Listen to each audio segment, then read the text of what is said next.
Ani Bojo Valerie Dijnakaz.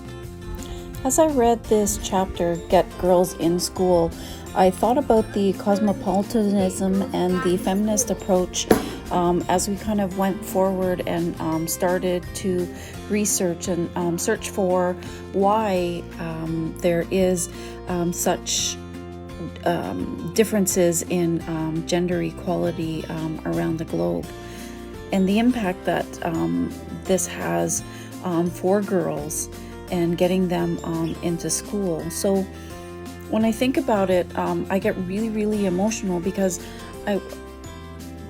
it just boggles my mind that across the world, girls are treated differently than girls here, and their worlds are upside down from war, from violence,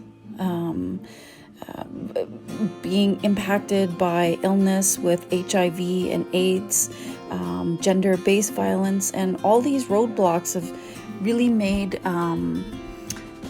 it possible, or reasons why interventionists have entered these different communities to help rebuild the devastation that have caused girls to not go in school.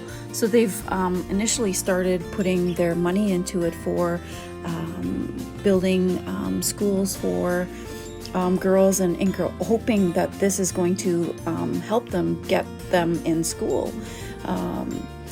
In some cases it has happened, but there's still more to be built and relationships to be built with looking at the gender differences with boys and girls, and looking across the globe at getting girls out of work and into school. You need to kind of look at the family support that happens in these different communities like India, Laos, Uganda, Malawi, that are represented in this article. Feminists really want to look at girls and really look specifically at their experience and their engagement, and wanting them to have a seat at the table so that they can have some control and change those perspectives or theories on gender equality.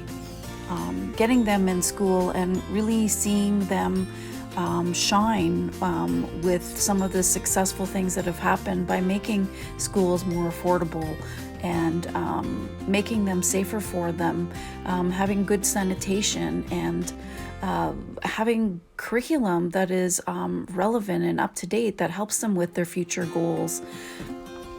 Also changing how teachers are trained, and getting female teachers into the school will help with that equality and that balance that will make girls feel safe and take hold of those opportunities that are available to them. As a professional, I really want to lead my students and make them feel comfortable, and I really think that getting girls into school is good for the economy, but it's also good socially.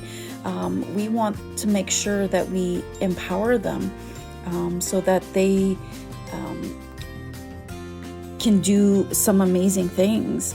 We want them to change those norms and change those narratives so that they can explore, they can stand proud, and they can also help girls from across the world.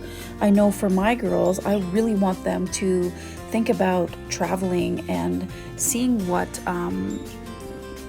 they can do to kind of help other girls. And so I know that there's a lot of work that still needs to be done, especially with higher education.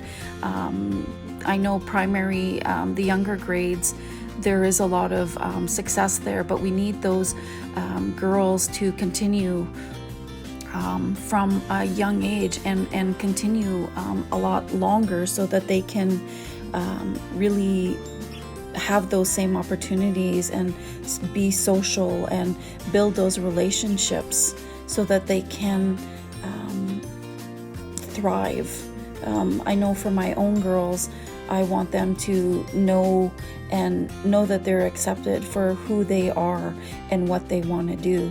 So I want them to, stand strong and again, and I want them to be happy. And I know some parents across the world will keep their girls from school. So I really hope that after reading this chapter that you will want to really get involved, even here in Canada, get involved in girls' education and programs such as STEM, those opportunities that really help them feel grounded and be able to thrive and be the wind beneath their wings as they go through these emotional issues that keep them from school.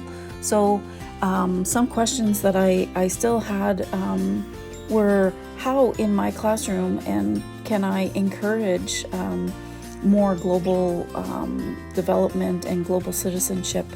So I hope